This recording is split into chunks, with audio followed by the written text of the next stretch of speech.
Alright mga idol, meron tayong bubuhin dito na amplifier circuit. Ito ay Rocola Expandable Modified Layout. So hindi ito yung kanyang original layout. Ito ay naka-modified na mga idol.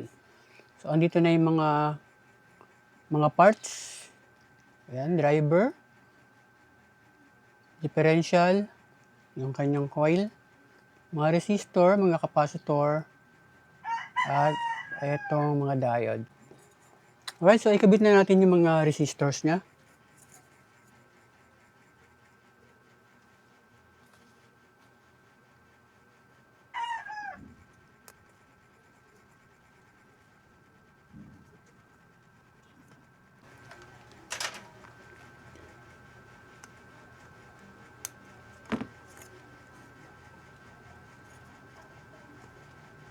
So dahil wala tayong 1815 dito, so ang ginamit natin dito ay 5401, 2N5401.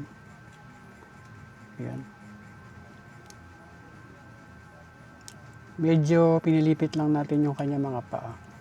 Kasi ang 1015, ang base niya ay dulo. Ang 5401, ang base niya ay gitnang paa. So alright, so ayan, kompleto na yung parts nitong driver board ng Rocola Expandable. So ngayon ay iti-testing natin siya without wala mo ng OPT. So plan natin na walang OPT tapos isilipin natin sa oscilloscope kung ano yung itsura niya. Testing. Power on.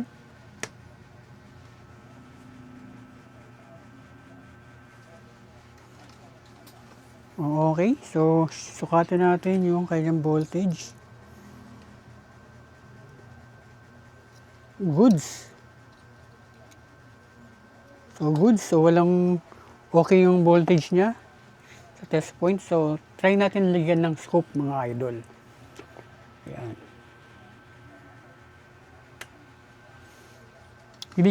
Bibigyan natin siya ng signal na 1000 Hz. Ayan. Testing. Unang sabak. Yan, so nakakabit na lahat ng ating pang testing. Try natin lagyan ng signal. Nakaset tayo sa 1000 Hz. Ayan, so low volume. So ayan, goods.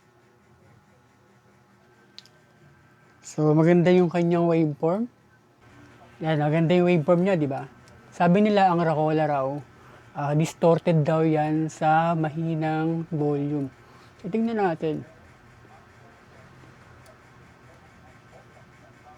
Saka makikita nyo, okay na okay yung waveform niya. Walang lubak-lubak. Ayan o, pinakamahina. Hinaan pa natin. Ay, wala na. Ayan, hina. Ayan o. Diba? Okay yung waveform niya.